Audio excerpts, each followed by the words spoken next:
ជំរាបសួរបងប្អូនទាំងអស់គ្នានេះគឺជាមេរៀន flow 8ដែលខ្ញុំនឹងចាប់ផ្ដើមបង្រៀនពីមេរៀនវគ្គទី1តោះចាប់ផ្ដើមពីការ unboxing ដើម្បីរៀបចំ so អូខេនេះគឺជា flow 8របស់យើងដែលមាន channel រហូតដល់8 channel set all channel មាន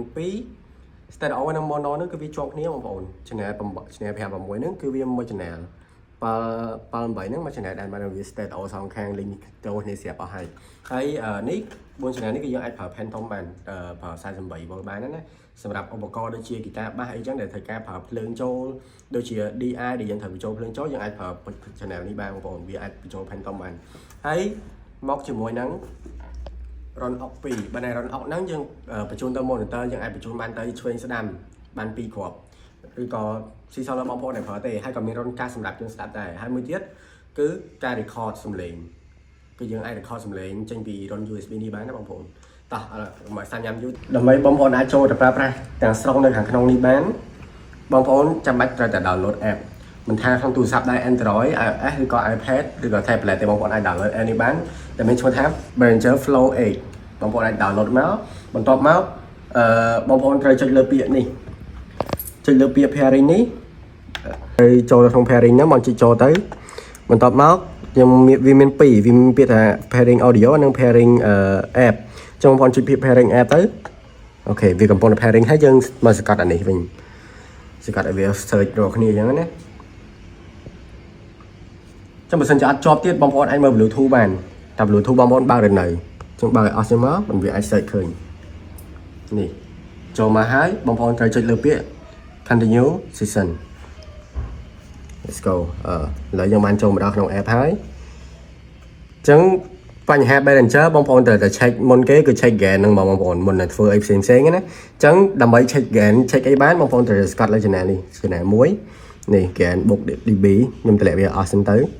តបឲ្យ78ដូចខ្ញុំនិយាយមិញចឹងគឺវាបាន link ចូលគ្នាស្រាប់ហើយចឹងវាគឺជាសម្រាប់ channel stereo ដែលត្រូវការ link ដូចជា keyboard អីចឹងណាបងប្អូននេះ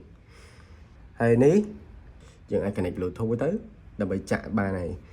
ហើយនេះគឺជា master main master របស់យើងហើយដើម្បីបងប្អូនអាច send ទៅ monitor របស់បានតែយើងត្រូវធ្វើមិន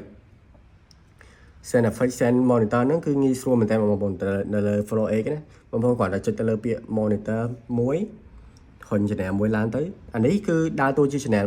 1មិនមែនជា channel monitor ទេបងប្អូនគឺជា channel ឧបករណ៍របស់យើង channel 1 channel 2 channel 3 4 5 6 7 8ហើយនេះគឺជា main monitor គឺមានតែមួយទេគឺ main monitor ចូល2ដល់ពេលបងប្អូនចូល channel 2ក៏ដូចគ្នានេះគឺជា main monitor ទី2ដោយសារតែខ្ញុំអត់ឡើង Bluetooth ទេតែ channel ឡើងចូលទាំងអស់ចឹងតម្លាក់ជើងវិញទៅ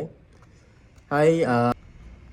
យើងត្រូវប្រើ effect បែបណានៅក្នុង Flow 8នេះចឹងនៅក្នុង Flow 8ហ្នឹងគឺងាយស្រួលត្រង់ថា effect របស់វាគឺវាបូកមកស្រាប់បងប្អូនយកចាំបាច់កែកុនថែមទេនេះចូលមកចឹងមកហើយបើសិនជាបងប្អូនអានេះគឺជាការប្រើប្រាស់ effect ណាបងប្អូនហើយបើសិនជាបងប្អូនចង់ដូរ effect វាមាន2មានការប្រើប្រាស់ effect ការប្រើប្រាស់ delay សម្រាប់លើបងប្អូនដែលប្រើទេហើយនេះគឺជា effect ទី1បងប្អូនអាចចូលមក effect ទី1បានអញ្ចឹងវានឹង load មកផ្ទាំងថាយើងចង់បានសលេងបែបណាសលេងបែបណាសលេង effect បែបម៉េចសលេង delay បែបម៉េចហើយ